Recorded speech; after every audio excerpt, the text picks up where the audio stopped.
Hi everyone, it's Don here, and I hope everyone's having a fantastic week. I have one of my younger subscribers out there. Hi Alicia, this one's for you, who's going on the Carnival Dream soon. And so I thought I'd do a little video and just cover a few of the things there are about the Carnival Dream for her and her parents. And yeah, let's find out a little bit about the Carnival Dream. She's been around a little while, right after this.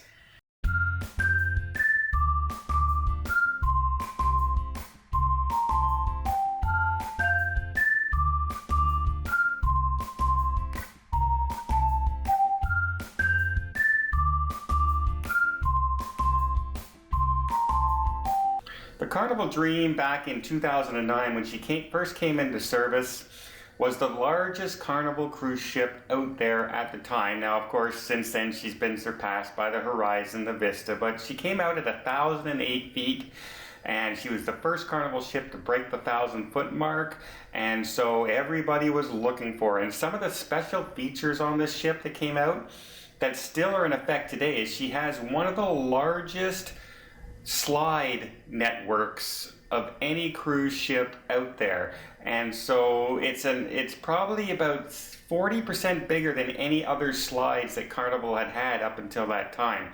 So for the young at heart and for kids of all ages, if you love water slides, this is a really good ship to go on for yourself. Now, Carnival Cruise Line, you gotta know what you're getting into. Carnival Cruise Line is that budget, family-friendly, student-friendly cruise line. So if you go during spring break, you're going to have a lot of kids and a lot of partiers.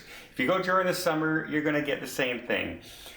But if you're going during the rest of the time of the year, you're going to get a lot more families on board and a lot of kids. And so it's going to be that kind of a cruise. So if you're 55, 60, 70 years old and you don't want a lot of kids around, or that, then yeah, look at it, either a large Carnival ship, a smaller ship during a different time period, and things like that. But the Carnival Dream is actually one of their better ships.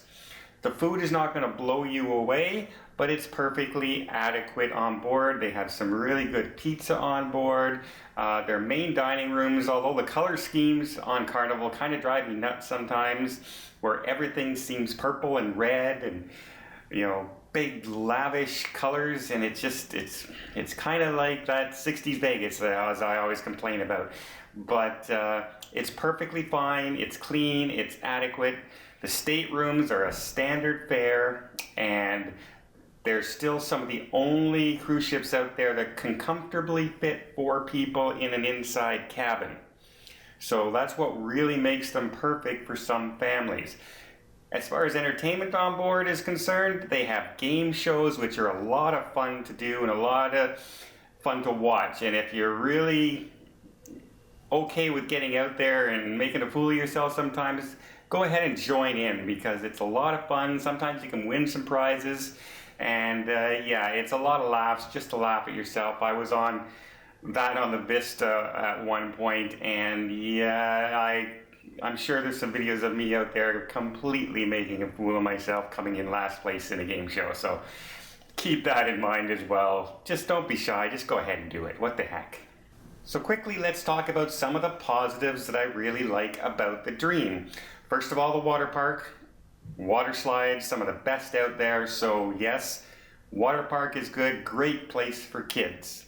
Also, what I really like is along the side decks, deck 6 I believe it is, they have large jacuzzis on the side of the ship, not just up on top or at the rear of the ship. So it's kind of overhanging a bit. It's kind of like an infinity pool. And it's really good if you can get out. Now, keep in mind, sometimes they get crowded because a lot of people like them. They're not hidden in any way. And you get away from the top decks. But they can be so relaxing, and you're so much closer to the water, and the views can be fantastic. So those are some of the things that I really like, the side jacuzzis and hot tubs on the Carnival Dream. So I do like that. The shows on board are fun. They're not spectacular Broadway professional shows like Phantom of the Opera or anything, but they're a lot of fun. The dancers and singers really get involved, and they try and get the audience involved quite often, as possible.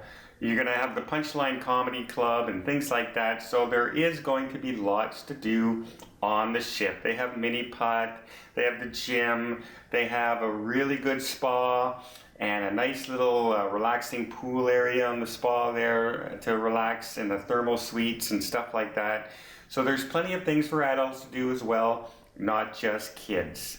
Specialty dining, it's not the best out there, but it's adequate. As far as I'm concerned, on the Dream, I'd be perfectly happy just eating in the main dining and the buffet myself. It's not that huge of upgrade in the specialty dining to make it worth the money for me, especially if you have a large family and you're paying for everybody. But if it's kind of included and thrown in, what the heck, go ahead and take it. I also like the fact they have the big screen up on deck and they show drive-in movies. So I'm a big fan of relaxing at night around 9:30, 10 o'clock at night when most people are heading back, either dancing in the clubs, seeing a show, or heading back to bed and getting ready for the next day's shore excursions. I like to sit out, relax with a thing of popcorn and watch movies. And there's a different movie every night. So that's one of the things I really like about the Dream as well.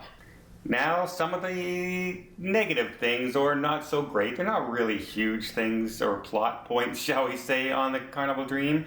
But let's put it this way, because the water slides are so huge and things like that, they can tend to crowd out the other areas away from the water slides. So because it takes up a lot of deck space. So that's part of it. The good news is the ship only holds about 3,100 people, and it's a 1,000-foot ship. So that's a good sized ship for that many people. So it's not going to be too much of a bother. So it's not going to be like a really overcrowded pool area all the time.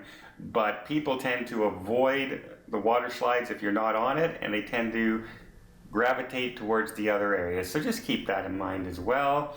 The atrium is nice, but it can get very, very crowded. People like to hang out there with the air conditioning and things like that. That's one of the drawbacks I found. I found it hard to find a place to sit and have a coffee or eat a sandwich or something like that in the atrium itself, because there was always people sitting there all day long.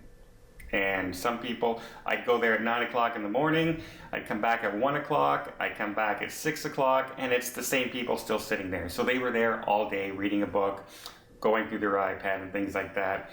So I wish the atrium was just a little more seating area, a little bigger.